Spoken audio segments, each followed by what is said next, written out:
সম্মানিত গাইজ, বসন্ত বাংলা টিভি এবং দৈনিক বাংলাদেশ সংস্থার পত্রিকার পক্ষ থেকে আমি জসিমউদ্দিন চৌধুরী এই মুহূর্তে অবস্থান করছি জাতীয় সংসদের দক্ষিণ গ্যালারি মানিক মিয়া এভিনিউতে। আপনারা দেখতে পাচ্ছেন বিপুল মানুষের সমাগমে বিএনপির চেয়ারপারসন ও সাবেক প্রধানমন্ত্রী বেগম খালেদা জিয়ার জানাজা এইমাত্র সম্পূর্ণ হয়েছে।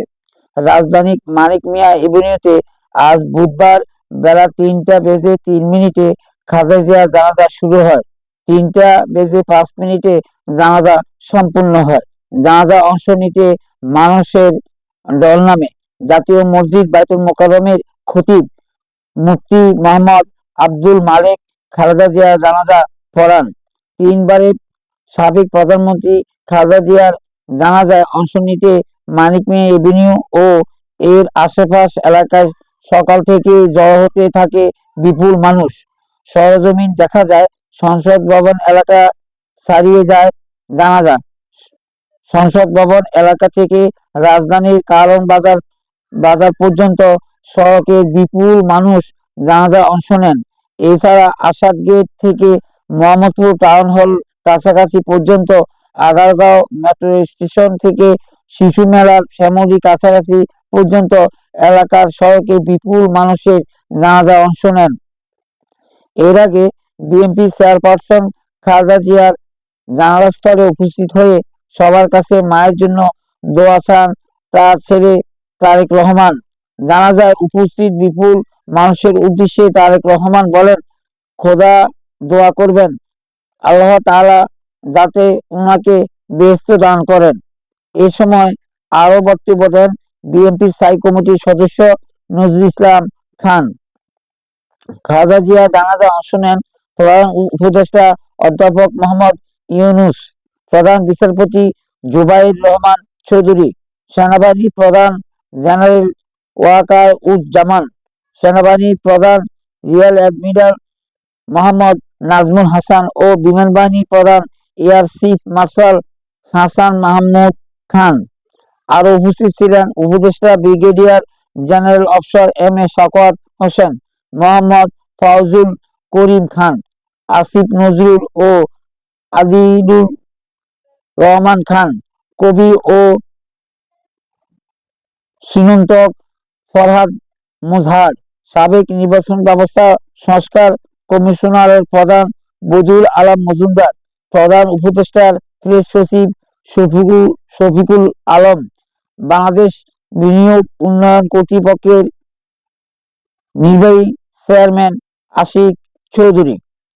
খালেদা জিয়ার নিজ দলের মধ্যে ছিলেন মহাসচিব মির্জা ফখরুল ইসলাম আলমগীর, যুগ্ম মহাসচিব রুহুল কবির রিজভী, স্থানীয় কমিটির সদস্য সালাউদ্দিন আহমেদ।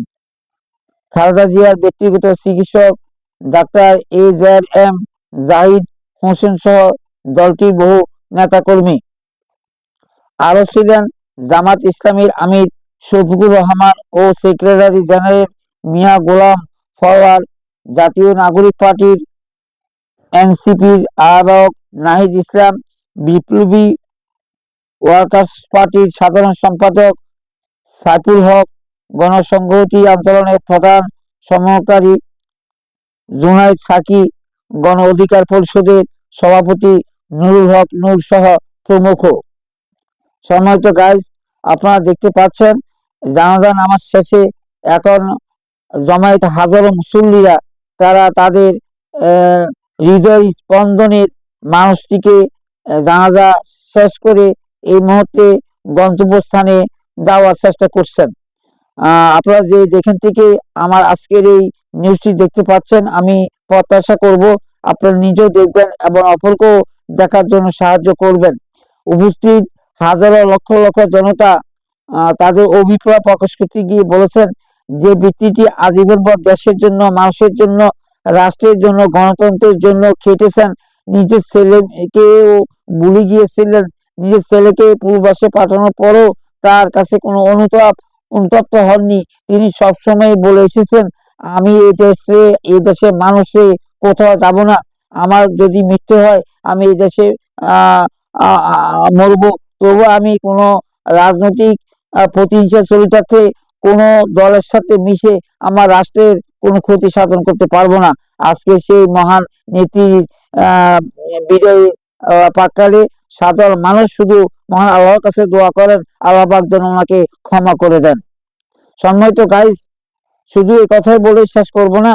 সাধারণ মানুষ তাদের মত প্রকাশ করতে গিয়ে বলেন, বিএনপি চেয়ারপারসন বেগম খালেদা জিয়া শুধু বিএনপির নেত্রী ছিলেন না, সারা বাংলাদেশের সর্বস্তরের জাতি বর্ণ নির্বিশেষে সকল মানুষেরই নেত্রী ছিলেন।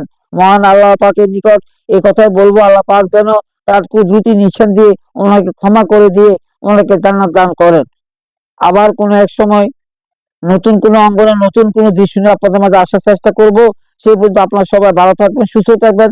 অবিরাম আপনাদের সফলতা কামনা করে বসন্ত বাংলা টিভি এবং দৈনিক বাংলাদেশ সমস্ত পত্রিকার পক্ষ থেকে আমি জসীমউদ্দিন চৌধুরী, মালিক মে এভিনিউ, জাতীয় সংসদ ভবন, ঢাকা। ভালো থাকবেন, সুস্থ থাকবেন।